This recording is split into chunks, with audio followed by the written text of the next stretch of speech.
जयशंकर प्रसाद की प्रसिद्ध कहानी मधुआ। आज हम मधुआ कहानी के विषय में अध्ययन करेंगे।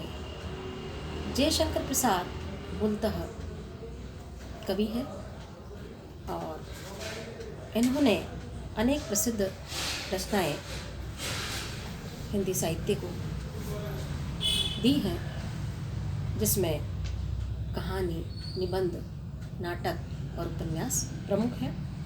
वे बहुमुखी प्रतिभा के धनी थे। आप देखिए कि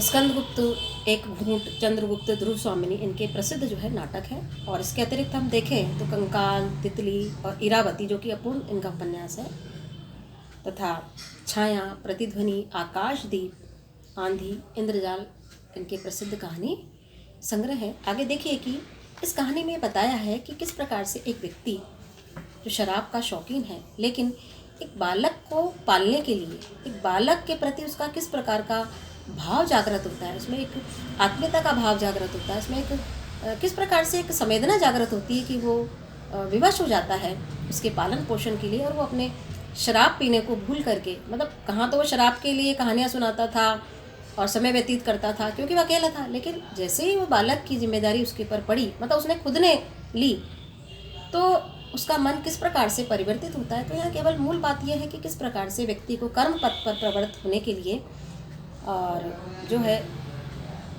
कोई भी प्रेरणा उसको मिल सकती है। और इसी उद्देश्य से जयशंकर प्रसाद जी ने ये कहानी रची है, और ये कहानी अति विशिष्ट इस दृष्टि से भी है। उनके संपूर्ण कहानियों में एक प्रकार से बुनियादी भाव जो है, प्रवणता तो मौजूद है, परंतु मानवीय जीवन का जो है यथार्थ का एक विशिष्ट पहलू भी हमें उनकी कहानी में दिखाई देता है, और कोई ना कोई एक विशिष्ट संवेदना को लेकर वो कहानी बुनी जाती है।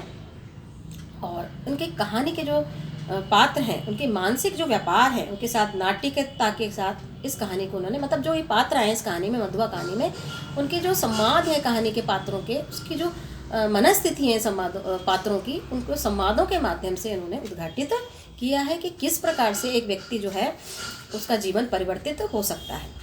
आज 7 दिन हो गए पीने को, कौन कहे छुआ तक नहीं, आज 7वां दिन है सरकार, तुम झूठे हो, अभी तो तुम्हें कपड़े से महक आ रही है।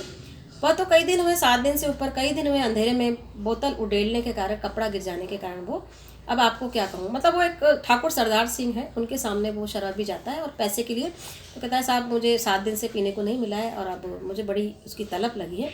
तो वो हंसते हैं, कहते हैं तो आज पियोगे ना, झूठ कैसे कहूँ, आज तो जितना मिलेगा सब पीऊँगा। भाई 7 दिन तक उसने अपने आप को मतलब रोके रखा पीने से, और जो लत थी उसको एक तरह से पीने की, उसने किस प्रकार से रोके रखा। और कहता है कि 7 दिन चना चबेना पर बिताए, अद्भुत 7 दिन पेट काट कर अच्छा भोजन न करके तुम्हें पीने की सूझी है। ये भी सरकार मौज बहार की एक घड़ी एक लंबे दुखपूर्ण जीवन से अच्छी है, उसकी खुमारी में रुखे दिन काट। मतलब उसका देखिए अपना सोच है, अपना ढंग है, उसका तरीका है, उसका अपना चिंतन है शराबी का। वो क्या कहता है कि एक क्षण जो आनंद के साथ में उपभोग किया हुआ है, उससे किससे अच्छा है, वो एक लंबे दुखपूर्ण जीवन से अच्छा है। इसलिए वो पूर्ण आनंद लेना चाहता है उस शराब के साथ में, तो उसको आनंद की अनुभूति होती है शराब पीने से। कहता है कि साहब मैं तो ये, मतलब मुझे ये है मेरा सोचने का, सरकार मैं तो ये, वो ठाकुर साहब से अपनी बात को कह रहा है। अच्छा आज दिन भर तुमने क्या किया, वो पूछते हैं। मैंने, अच्छा सुनिए, सवेरे कोहरा पड़ता था, मेरे धुआं से कंबल सा, वो भी सूर्य के चारों ओर लिपटा हुआ, हम दोनों मुंह छिपाए पड़े थे। मतलब कुंबल में मैं लिपटा पड़ा था, ठंड ज़्यादा थी, कटकटाटी ठंड थी, खाने को जो भी था चना चबेना, उसको चबा करके, और हाथ मुंह धोने का उसकी हिम्मत नहीं हुई, क्योंकि कह रहा था कि पास में पैसे न बचे थे, चना चबाने से दांत भाग रहे थे, कटकटी लग रही थी, धूप निकली तो फिर उसकी लाचारी थी, उठना तो लाचारी बन गई थी ना। पराठे वाले के पहुंचा, धीरे धीरे खाता रहा और अपने को क्या करता रहा, सेकता रहा, धूप के अंदर वो सेकता। बोला मैंने आज ये काम किया, और गोमती के किनारे चला आया, घूमते घूमते अंधेरा हो गया, बूंद पड़ने लगी, तब भाग करके आ भाई। अब तो क्या है कि शराब उसको चाहिए थी, सबका पेट भर गया, धूप सेक ली, जो भी उसको मिला खाने को। तो अच्छा, जो तुमने उस दिन गडरिया वाली कहानी सुनाई थी, उसमें असुफुद्दौला ने उसकी लड़की का आंचल क्या किया, भुने हुए भुट्टे के दाने के बदले मोतियों से भर दिया। तो बड़ा हंसता है, कहता है कि और ये क्या सच है, अरे अरे वो गरीब लड़की भूख से उसे चबाकर थू थू करने लगी। मतलब कहने का मतलब है कि भूख के अंदर वो मोती काम नहीं थे, और वो उसको क्या जानती बेचारी, इसलिए वो थू थू करने लगी। तो हंसते हंसते वो लोटपोट हो गए ठाकुर साहब उसको, और कहते हैं कि कंगाल तो कंगाल, भला उसने कभी मोती देखे थे, चबाने लगी होगी। मैं सच कहता हूँ, आज तक तुमने जितनी कहानियाँ सुनाई उसमें सब में बड़ी टीस थी। शहजादों के दुखड़े, रंग महल की अभागिन बेग में, निष्फल प्रेम, करुण कथा, पीड़ा से भरी हुई कहानी तुम्हें आती है। पर तुम मुझे आज ऐसी कहानी सुनाओ जिसमें क्या हो कि मेरे को हंसाने वाली कहानी सुनाओ, जिससे मैं बढ़िया से बड़ा शराब पिला सकता हूँ। इस प्रकार ठाकुर साहब उससे बातें करने लगे और कि भाई तुम ऐसी कहानी सुनाओ जो पीड़ा, दुख और वेदना नहीं हो, उसमें उसमें क्या हो, एक मनोरंजन हो, हंसी ठट्टे की बात उसके अंदर